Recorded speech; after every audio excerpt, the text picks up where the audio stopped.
Hello అండి, అందరికీ కార్తీక మాసం స్టార్ట్ అయినప్పటి నుంచి స్వాముల్ని ఇంటికి ఆహ్వానించి సర్ది పెడదామని అయితే ప్లాన్ చేసుకుంటున్నాం. మొదటి సోమవారం రోజు అనుకున్నప్పుడు ఒక ప్రాబ్లం వచ్చి అయితే ఆగిపోయాం. ఈసారి అయితే అలా కాకుండా పిలిచిన స్వాములందరూ వచ్చి సర్ది స్వీకరించి ఏ లోటు రాకుండా బాగా జరగాలని అయితే ఆ అమ్మకి దండం పెట్టుకున్నాను.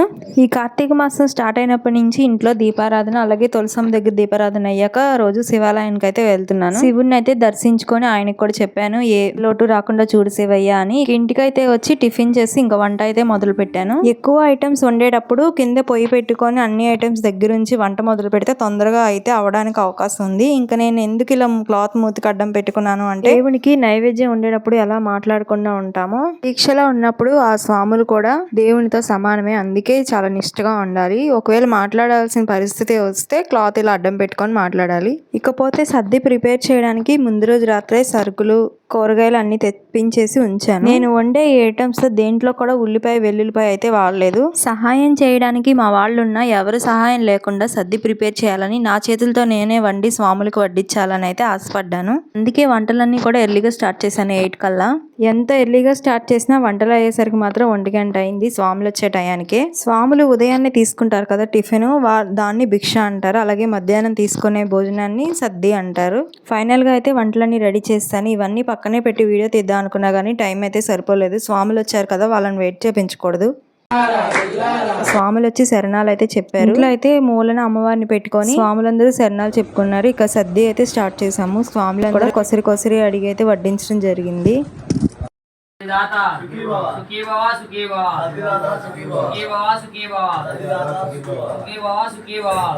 స్వాములు మన ఇంట్లో ఇలా సర్ది తీసుకొని మనం దీవించడం వల్ల చాలా మంచిదని అయితే నేను విన్నాను. స్వాములు సర్ది అయితే పూర్తయింది. స్వాములు భోజనం చేసిన ఆకుల్ని ఒక్కొక్కటిగా తీయాలి, అన్ని కలిపి ఒకేసారి తీయకూడదు. స్వాములు సర్ది అయిన తర్వాత స్వాములకి తాంబూలం కూడా ఇచ్చాము. వాళ్ళ అక్షింతలు కూడా వేపించుకొని ఆశీర్వాదం తీసుకున్నాము. మా ఇంట్లో సర్దికైతే ఈ రోజు 11 మంది స్వాములు అయితే వచ్చారు. అందరికీ కూడా తాంబూలం ఇచ్చి ఆశీర్వాదం తీసుకున్నాం. గురుస్వామి గారి దగ్గర కూడా స్వామి గారు మాకు ఏమైనా తెలియకపోతే అన్ని చెప్తూ ఉంటారు. మాకు తెలియనివన్నీ కూడా ఈ గురుస్వామి గారి దగ్గరే తెలుసుకొని అయితే చేస్తూ ఉంటాము. ఫైనల్ గా అయితే స్వాములందరూ కూడా సర్ది తీసుకొని ఆశీర్వదించి అయితే వెళ్లారు సంతోషంగా. స్వాములు వెళ్ళిన తర్వాత నేను భోజనం చేయడానికని దేవుని దగ్గర పెట్టి నాకైతే తీసుకున్నాను.